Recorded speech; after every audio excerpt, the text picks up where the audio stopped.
Today is our third day of this ongoing exploration called Foundations in Context, a 21-day exploration of content versus context. There's a reason that I'm taking this many days to more fully flesh out the difference between content and context. I'm giving it this much attention because, well, it can just get very confusing for all of us. We're used to coming at life from content. That is, until we can no longer rely on our thinking minds to solve any of it. Mostly I've seen how our natural brain wiring and cultural conditioning pull us back into content again and again, especially when life gets hard. I'm referring to the content, what we think about, as well as the emotions that arise around difficult things.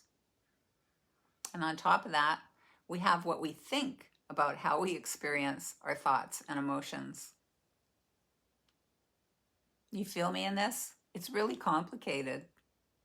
I'm not saying you can't feel or know the gravity, excuse me, of things that happened or the gravity of things currently happening in your life that continue to affect you. Not at all. Not saying that. I'd be the first to say that the fire caused by my neighbor and the subsequent loss of everything in my life that meant so much to me that could ever be fixed by somebody saying, well, you can always get new things, or at least you're alive, you can be grateful for that. Or now that you've gotten rid of that crazy guy, it's time to celebrate. You dodged a bullet. What if you don't feel that way?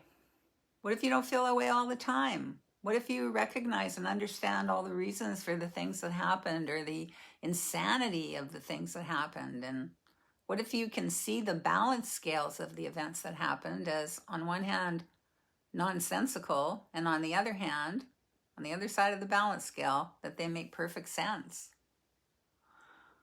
And yet, there's no way to fix it. You can't stop your thoughts and you can't stop your feelings.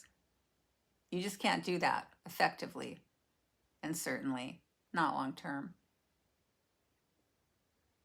There's no way to make recurring thoughts disappear. There's no way to fix particular feelings so that they stop arising. The fire, the one that happened to me, it was a very real event. It was an event that affected the entire trajectory of my life going forward. Nevertheless, of all of what I just talked about is content.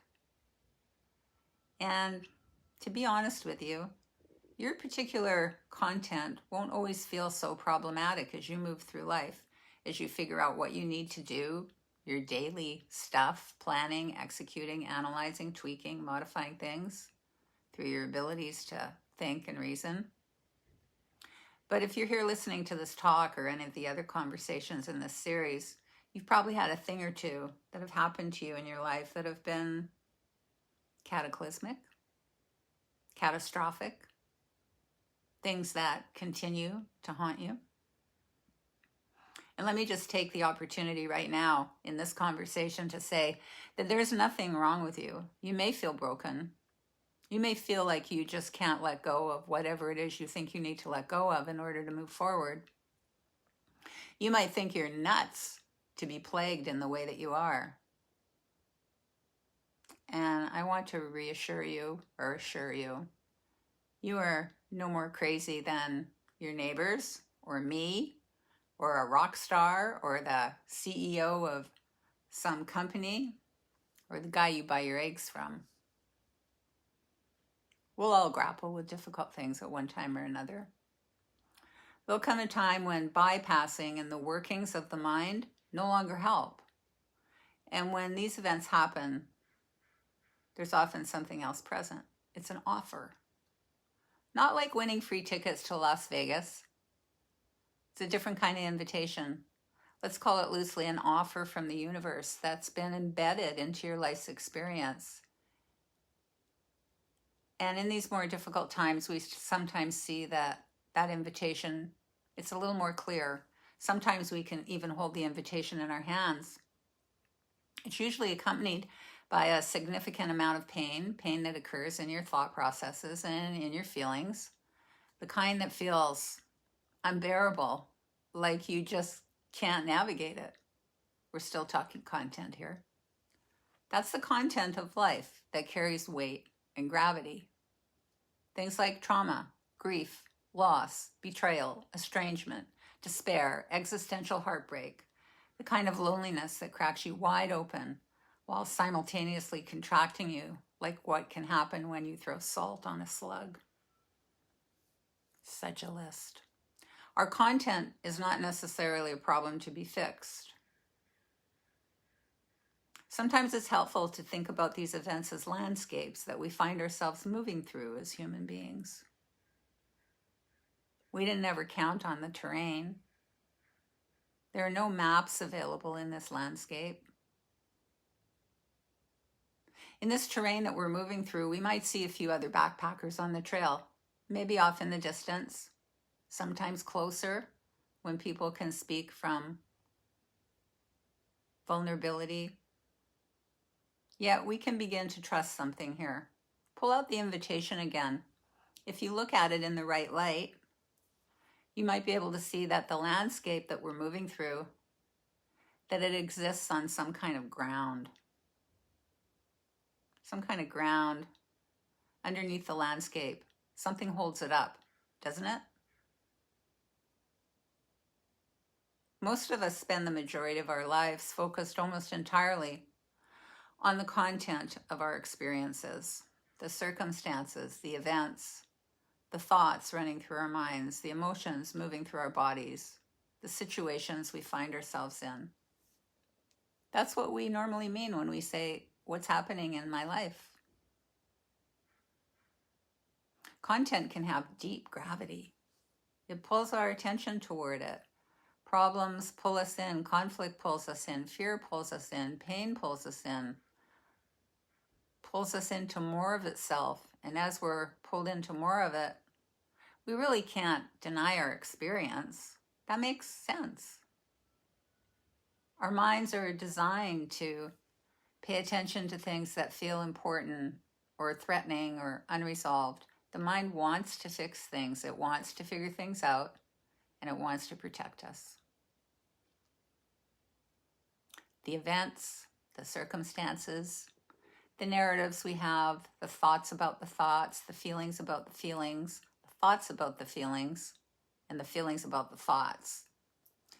And when that happens, it becomes very difficult to notice the context in which all of that experience, in which all of that content is appearing.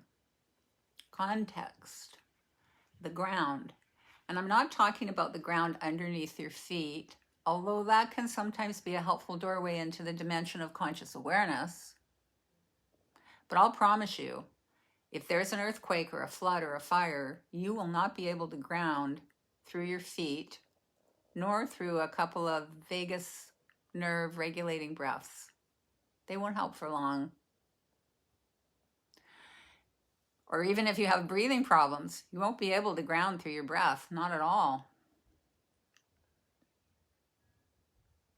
It's an absolute truth in my mind that there's indeed a larger ground, a field of awareness that's more than capable of holding everything. Most of us are not taught to notice that. We're taught to solve problems. We're taught to manage emotions. We're taught to improve circumstances.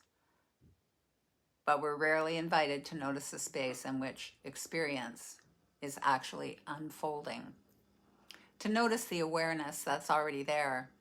So this week, we're beginning to simply explore that distinction by actually beginning to notice our lives. I'm going to name a few events from my life for a moment, not to dwell on them, but to show you something important about the difference between events and the content that usually follows. So in my case, love of my life, Marlo died. My house burnt down. I almost died. Nobody came. I was betrayed. I'm losing my eyesight. Numerous family estrangements exist. My heart might fibrillate again. Anything can happen. For a split second, as I say these things without thoughts or feelings attached, I can notice how that's different from the content that almost immediately begins to arise after those statements.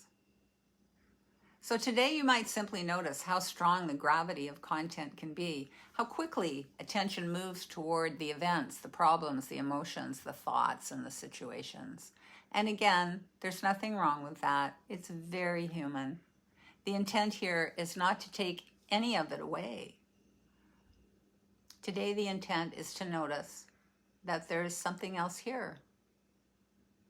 It's not thinking, it's being. When we begin to notice that there's also something else here, even as content continues to unfold in all the ways that it does, well, something that's stalwart, something that's steady, that can be experienced. Awareness. Something that can notice thoughts, notice emotions, notice the circumstances, and it's not discompassionately and not detached. That's very worthy of our attention. That's where the content of your life can be held and witnessed. And in that space, you may begin to discover that you actually have the capacity to do just that. The context in which life is unfolding. We'll continue to explore this together until we meet next time. Thank you for being here. I'll see you soon.